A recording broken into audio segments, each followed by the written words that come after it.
She was the world's darling, an angelic icon of grace and purity.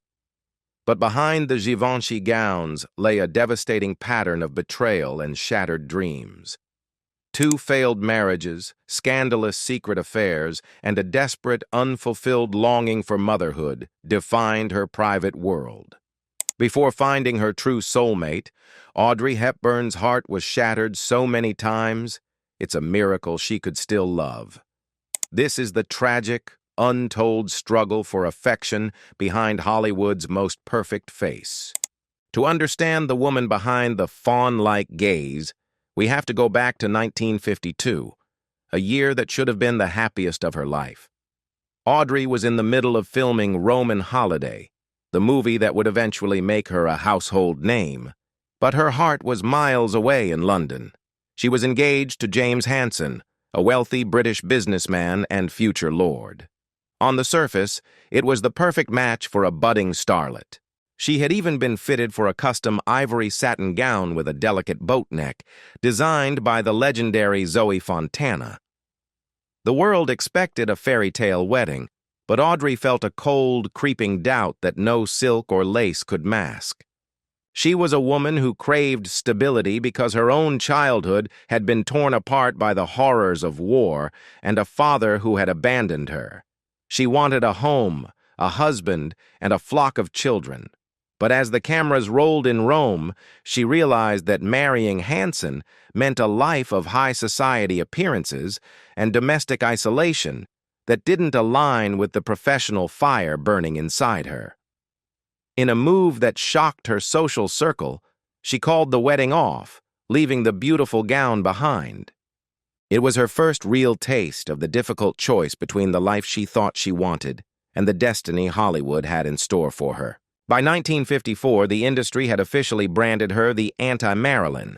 Where Monroe was all curves and overt sexuality, Audrey was slim, elegant, and ethereal.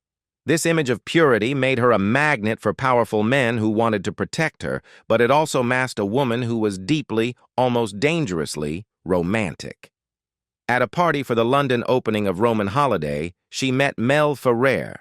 He was 12 years her senior, a sophisticated actor and director with 2 divorces and 4 children already behind him. Despite the age gap and his complex history, Audrey was instantly smitten by his intellect and intensity. Their professional and personal lives merged with a speed that was both exhilarating and exhausting. They starred together on Broadway in the play Ondine, and the chemistry between them was undeniable. That year, Audrey achieved something nearly impossible. She won a Tony Award for her stage performance and an Oscar for Roman Holiday in the same season. She was at the absolute pinnacle of global fame, and on September 25, 1954, she believed she had finally secured her personal happiness as well. In an intimate ceremony in the Swiss mountains, she and Mel exchanged vows in secret, desperate to keep the world away from their joy. In letters to her closest friends, she spoke of her wedding day as a dark secret, a precious moment hidden from the prying eyes of the press. She believed she had finally found the anchor she had been searching for since she was a little girl in occupied Holland. But even as the honeymoon glow warmed the Swiss air, the foundation of their union was already under pressure. Audrey was about to learn that in the high-stakes world of Hollywood, a perfect image rarely survives the reality of a complicated marriage, especially when secrets from the set begin to leak into the bedroom. The tragedy of her first marriage was only just beginning, because while Audrey was trying to be the perfect wife to Mel, a magnetic co-star on her next film was about to test every vow she had just made, sparking an affair that would change her life forever. Even as a new bride to Mel Ferrer, Audrey found herself stepping onto the set of Billy Wilder's Sabrina in 1954, where she would encounter a temptation that threatened to incinerate her reputation. Her co-star was William Holden, the quintessential Hollywood golden boy. He was 11 years her senior, married with 3 children, and possessed a rugged charm that Audrey found absolutely intoxicating. Despite her recent vows to Mel, the connection with Holden was instantaneous and electric. To Audrey, he wasn't just a movie star. He was the most handsome man she had ever laid eyes on, and a secret, feverish affair began behind the scenes of the beloved classic. The atmosphere on the Sabrina set was a powder keg of emotions. While Humphrey Bogart reportedly looked down on the young actress, Holden was her sanctuary. They were madly in love, living a double life that felt more real to Audrey than the curated image she presented to the world. She saw in Holden a warmth and a vitality that her marriage to the more stoic, controlling Mel Ferrer seemed to lack.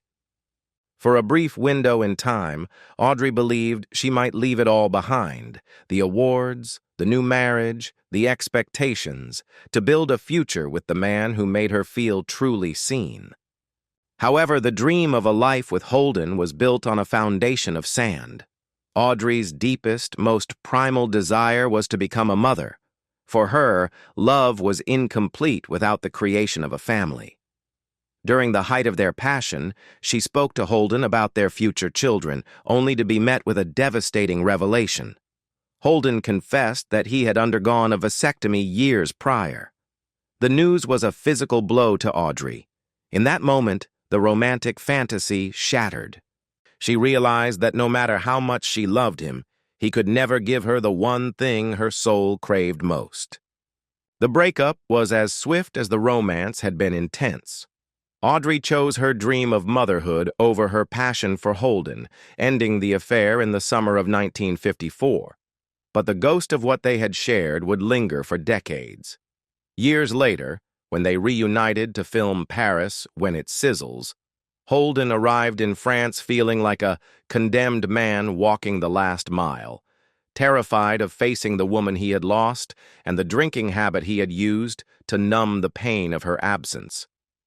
He tried to win her back, but by then Audrey had retreated into the fortress of her marriage, determined to make it work at any cost. But as she turned back to Mel Ferrer, hoping to find the stability she sacrificed Holden for, she had no idea that her greatest battles were yet to come, not in the arms of another man, but within her own body. By 1960, Audrey Hepburn was the most famous woman in the world, yet her private life was a battlefield of grief and perseverance. Her marriage to Mel Ferrer had become a complex partnership of professional collaboration and personal strain. They starred together in the epic War and Peace. But behind the grand costumes, Audrey was fighting a desperate, quiet war to bring a child into the world. Her fragile physique, which the world admired as the height of chic, seemed to betray her every time she became pregnant. She suffered through a miscarriage and then a devastating stillbirth, tragedies that left her physically and emotionally depleted. The most harrowing moment of this period occurred on the set of the Western film Unforgiven. While filming a scene on horseback, Audrey was thrown from the animal, suffering a broken back. The physical injury was severe, but the emotional cost was higher. She was pregnant at the time, and the accident led to another heartbreaking loss. The world saw a resilient star returning to work, but those close to her saw a woman whose spirit was being slowly chipped away by the recurring cycle of hope and mourning. She began to wonder if the joy of motherhood was a gift that would forever be out of her reach. Finally, on June 17, 1960, the clouds parted. In Lucerne, Switzerland, Audrey gave birth to her first son, Sean. For a moment, the world felt right again. She threw herself into motherhood with a devotion that eclipsed her interest in Hollywood, finding in Sean the unconditional love she had sought since her own father walked out on her family during the war. But the arrival of a child couldn't fix the widening fractures in her marriage to Mel. The power dynamic was shifting. Mel's career was cooling while Audrey's remained white-hot, creating a simmering resentment that no amount of Swiss mountain air could cool. As the 1960s progressed, the perfect marriage began to rot from the inside. Rumors of Mel's infidelities became impossible to ignore, and in a move of quiet desperation or perhaps retaliation, Audrey began to seek solace elsewhere. Reports surfaced of a brief, intense closeness with Robert Anderson, the screenwriter of The Nun's story, as she struggled to cope with the reality that her marriage had become a hollow shell. The two actors who had once been the toast of the industry were now strangers living under the same roof, bound only by their son and the public's expectation of their happiness. In November 1968, the facade finally crumbled. After 14 years of marriage, Audrey and Mel formally announced their divorce. It was the end of an era, leaving the world's most elegant woman alone and vulnerable at the age of 39. Yet, even as she walked away from the wreckage of her first marriage, a chance encounter on a Mediterranean cruise was about to thrust her into a second marriage that would be even more scandalous than the first. The ink on her divorce papers was barely dry when Audrey Hepburn sought refuge on a sun-drenched cruise across the Mediterranean. She was a woman adrift, looking for a way to reinvent herself far from the crushing expectations of Hollywood. It was on this voyage that she met Andrea Dotti, a dashing Italian psychiatrist and neurologist who was 9 years her junior. Dotti was charming, intellectual, and deeply enamored with the woman behind the legend. For Audrey, he represented a complete departure from the ego-driven world of actors and directors. She saw in him the promise of a sophisticated European life rooted in science and stability rather than the whims of a film studio. Their romance moved with a whirlwind intensity that suggested Audrey was running toward a new identity. On January 18, 1969, less than a year after her first marriage ended, she wed Dotti in a quiet ceremony in Switzerland. The world watched as the icon of elegance moved to Rome, seemingly ready to trade her movie star crown for the life of a dedicated Italian housewife. She enrolled her son Sean in a bilingual school and began navigating the cobblestone streets of the Eternal City, hoping that the Roman holiday she had once acted out on screen would finally become her permanent reality. The joy of this new chapter was solidified when, just 4 months into the marriage, Audrey discovered she was pregnant again. At the age of 40, a time when many women of her era were being pushed out of the spotlight, she felt a profound sense of renewal. On February 8, 1970, she gave birth to her second son, Luca. This was the moment Audrey had been waiting for, a second chance at the family life she had always craved. To protect this fragile happiness, she made a radical decision. She walked away from the silver screen. She retired to La Paisible, her beloved chalet in Switzerland, and to her apartment in Rome, determined to be a mother first and an actress never again. For several years, the world wondered if it would ever see Audrey Hepburn on screen again. She seemed content in her self-imposed exile, trading the glamour of Givenchy for the quiet satisfaction of domesticity. She was finally living for herself and her children, far from the scripts and the spotlights that had defined her youth. She believed she had finally outrun the curse of her previous heartbreaks, finding peace in the arms of a man who understood the human mind. But Rome is a city of secrets, and as the 1970s progressed, the dark side of her Italian dream began to emerge in the most public and painful way possible. Audrey was about to discover that while she was playing the role of the devoted wife at home, her husband was playing a very different game in the nightclubs of Rome, and the entire world was about to get a front-row seat to her humiliation. By 1979, the situation had become untenable. Dotti's affairs were no longer just rumors. They were being detailed with agonizing precision in the press. The man she had hoped would be her intellectual anchor had instead become the source of her deepest public shame. Audrey realized that her Roman holiday had turned into a Roman tragedy. The quiet life she had sacrificed her career for was gone, replaced by a cold, hollow arrangement. She had spent a decade trying to be the perfect wife, only to find herself more alone than ever in the sprawling rooms of her Italian home. It was during this period of profound unhappiness that Audrey made a fateful decision to return to the world she had left behind. She accepted a role in the film Bloodline, a move that was less about a passion for acting and more about a desperate need to escape the suffocating atmosphere of her marriage. She needed to feel appreciated, to be seen not as a scorned wife, but as the luminaire the world still loved. This return to the set was supposed to be a professional comeback, but it quickly turned into a personal complication that would mirror her past mistakes. As she stepped back in front of the cameras, Audrey was physically and emotionally fragile, a state that made her dangerously susceptible to the charms of a co-star who was suffering through a heartbreak of his own. In 1979, Audrey Hepburn arrived on the set of Bloodline as a woman whose heart was being publicly dissected by the tabloids. Her marriage to Andrea Dotti had become a source of constant stinging pain, and she stepped onto the film set looking for more than just a paycheck. She was looking for a reason to feel alive again. It was there that she met Ben Gazzara. Like Audrey, Gazzara was a veteran of the industry who knew the heavy cost of fame. More importantly, he was a man trapped in his own cycle of marital unhappiness. They were two icons, both middle-aged and deeply wounded, finding themselves alone together in a world that expected them to be invincible.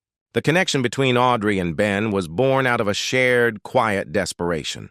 Gazzara would later describe their time together not as a typical Hollywood fling, but as a mutual rescue mission. Audrey was unhappy in her marriage and hurting, he recalled. I was unhappy in my marriage and hurting, and we gave solace to each other. In the private moments between takes, the sophisticated veneer of the movie star dropped away. They weren't just co-stars.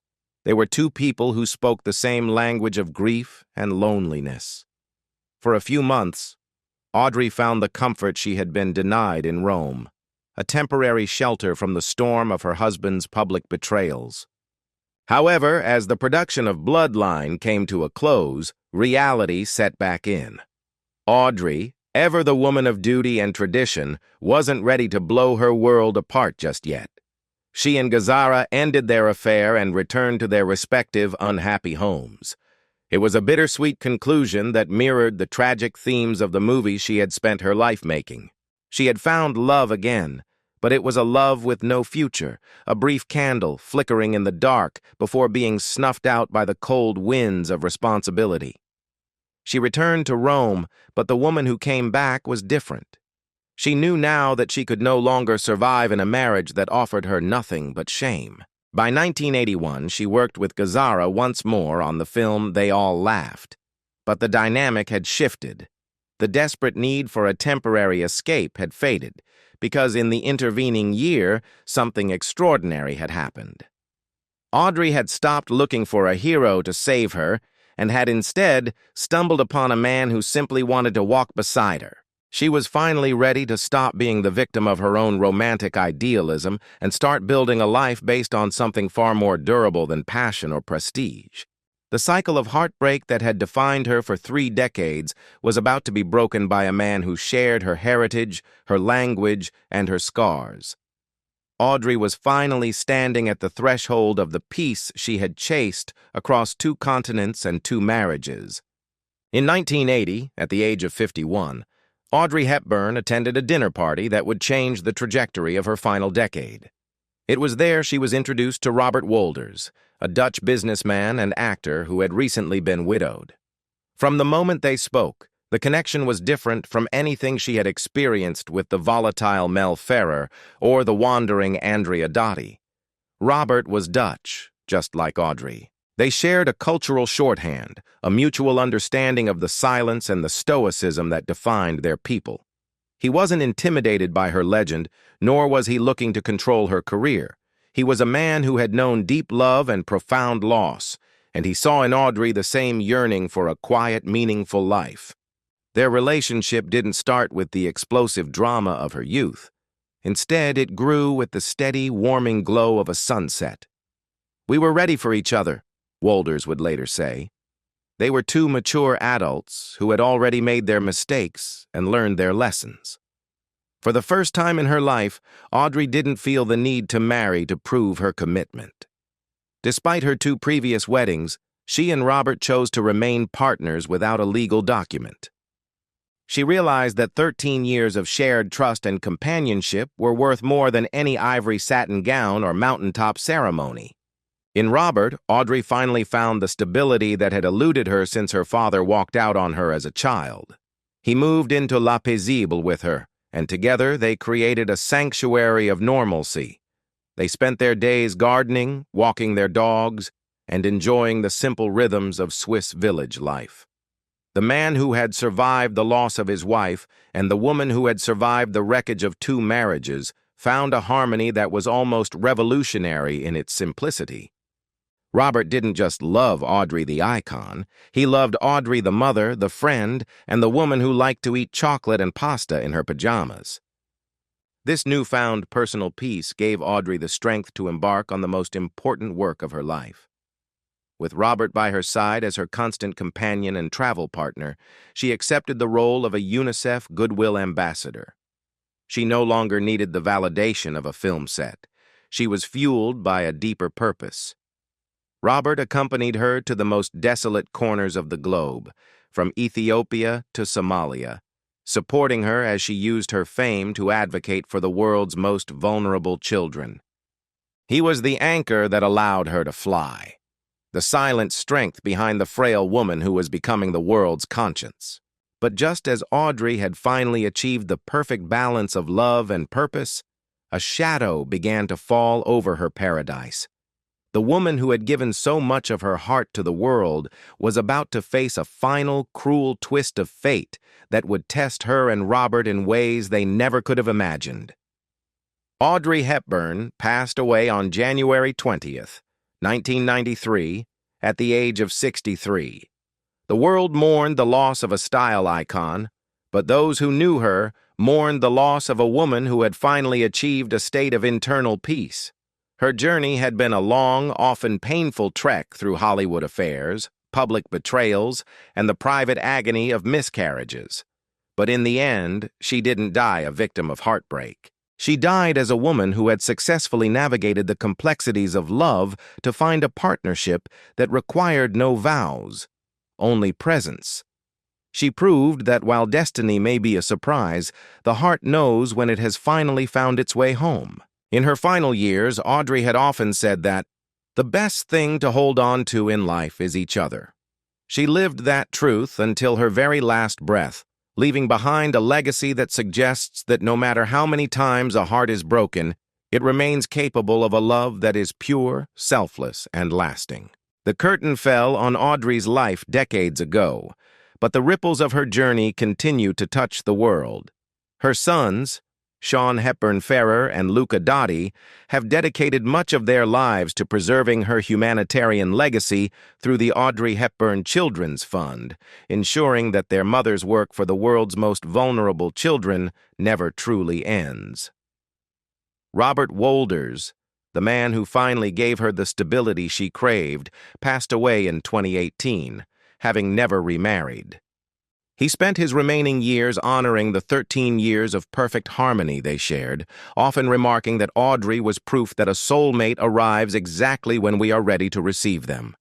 Audrey Hepburn's story is a powerful reminder that the path to true love is rarely a straight line. It is often paved with mistakes, dark secrets, and seasons of profound loneliness. But her life teaches us that our past heartbreaks do not define our capacity for future happiness. She moved through the world with a quiet dignity, teaching us that grace isn't just about how you wear a dress, but how you carry your scars. She was a woman who lost much, but in the end, she gained the only thing that truly mattered, a love that was enough, just as it was. If Audrey's journey from heartbreak to healing touched you today, please consider leaving a comment below with your favorite Audrey Hepburn film or a thought on her incredible life. If you found this deep dive meaningful, hitting the like button and subscribing to the channel helps us continue to bring these untold stories to light. Thank you for walking through history with us. And remember, in the words of Audrey herself, nothing is impossible. The word itself says, I'm possible. We'll see you in the next story. You in the next story. You in the next story. You in the next story.